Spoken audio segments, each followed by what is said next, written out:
Welcome back, everybody. I just wanted to give you guys a quick update on what was going on and all this nonsense about Pacquiao fighting Martinez. It's just a gimmick. It's call it coming up against Juan Manuel. So don't fall for it. For the rest of the public that might be eating this stuff up.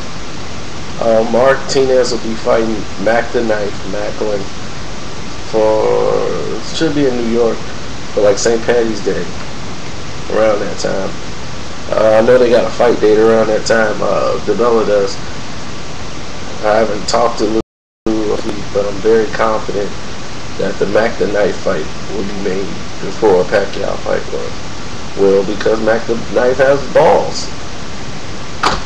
And Pacquiao doesn't put himself in a fight that could risk him losing.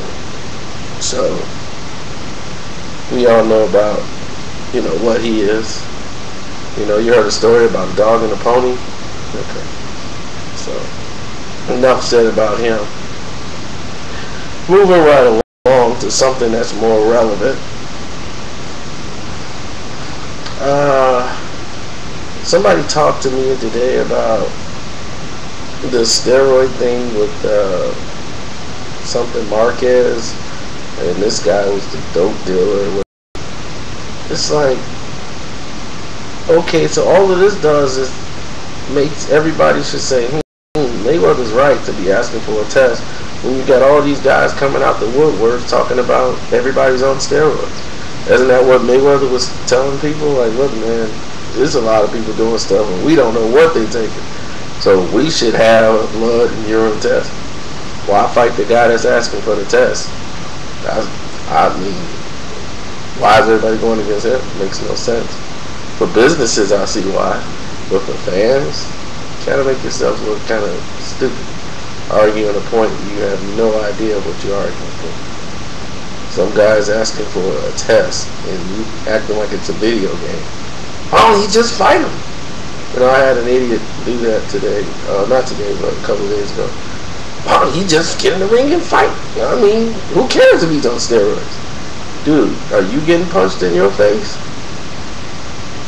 I don't want to get punched by a steroid guy. I want it to be a fair fight. It's not like track and field or any other sport. This is, you're getting hit. Balls outside the park, that's different. You, man, I don't think people get. And I will be addressing a lot of stuff on the 11. 11 is on the Karceno Uncut 11 for the people that was asking, like, what about that?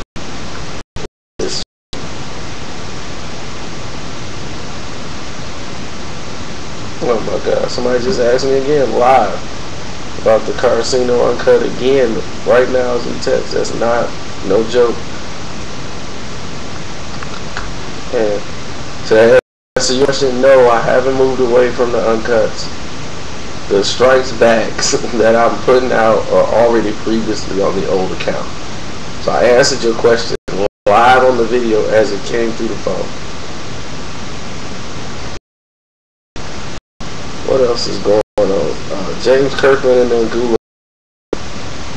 What has Angulo done to make anybody believe he is a threat? That's what I want to know. What has Angulo done? Who did he beat up to make somebody say, oh man, he's a monster?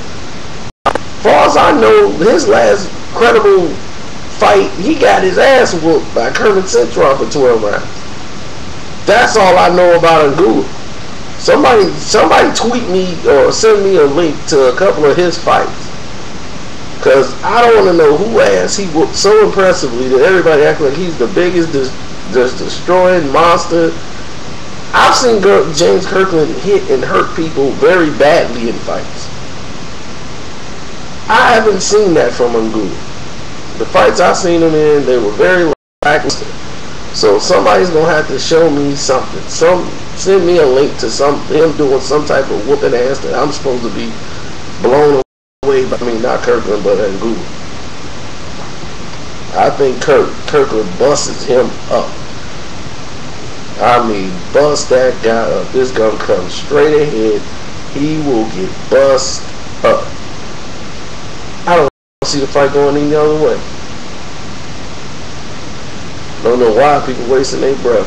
I wish this fight was immediate.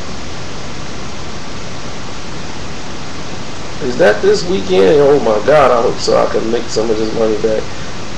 People taking that and Google that.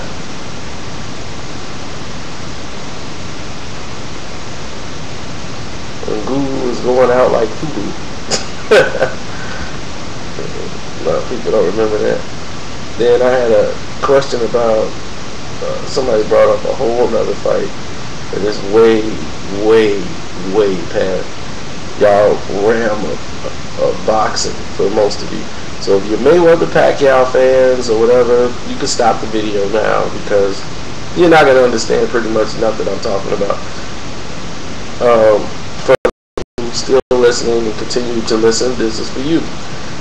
This guy just gets into a discussion talking about Rocky Marciano and Larry Holmes, saying that Larry Holmes would have beaten Muhammad Ali in his prime and that he was more better challenge for Rocky Marciano than Muhammad Ali.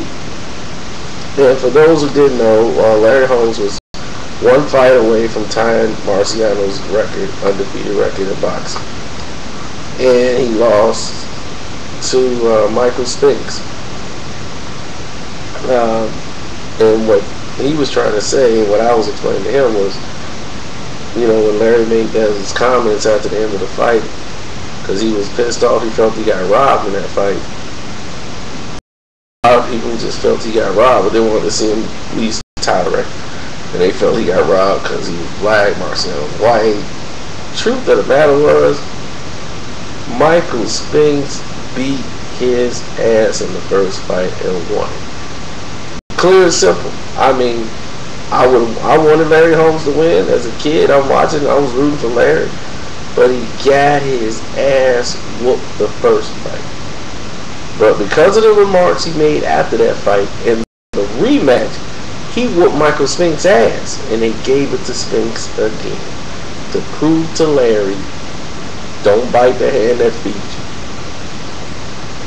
you. And as far as him versus Marciano, I don't know. Larry didn't have that great of a jaw. I'm gonna tell people he got his bell rung. He was on Queer Street a lot, and in a lot of his fights, and he got dropped. He got up. The referee saved him because Larry had come back and knocked the guy around. But Larry was great, but it took him time to develop to get to that level. Muhammad Ali used to give this guy lessons in the ring. And Larry will tell you that himself, but he gotten better from all the experience. And when he got to the time where he was the champion, he was getting a lot of experience. He gotten better over the years. All these other guys were falling apart. His skill, his jab, everything, he was so schooled with so much knowledge that these younger guys that was coming up, he was able to beat them. They didn't have what it takes to beat Larry. So it's hard to say, because I think Carl the Truth Williams beat him, and he got a gift. So when the guy was like, Don King ripped him off, but Don King ripped this man off. This man made over $40 million in the ring, who had a personality of this pen that's in my hand right now. Larry Holmes had no personality. He gave one to Larry. He gave Larry that Larry didn't have. Okay. And he sold the fights and made him millions of dollars he probably would have never made anywhere else. And there was a lot of times he got a lot of gifts and a lot of help. So he wouldn't have never gotten that far, because he did lose that fight to me, to Carl the Truth Williams. And anybody can go watch that fight and tell me that Larry won that fight. Hey, better watch that again. So I've seen fights when the guys tried to fight Larry at the end. Larry get hurt, and then Larry come back and rock the guy, and the referee stop it. Yeah, fights about to happen in the ring because it was an early stoppage for the other guy. But when Larry was hurt, they gave him all the time to recuperate. So that happened too in the sport. So, c'est la vie.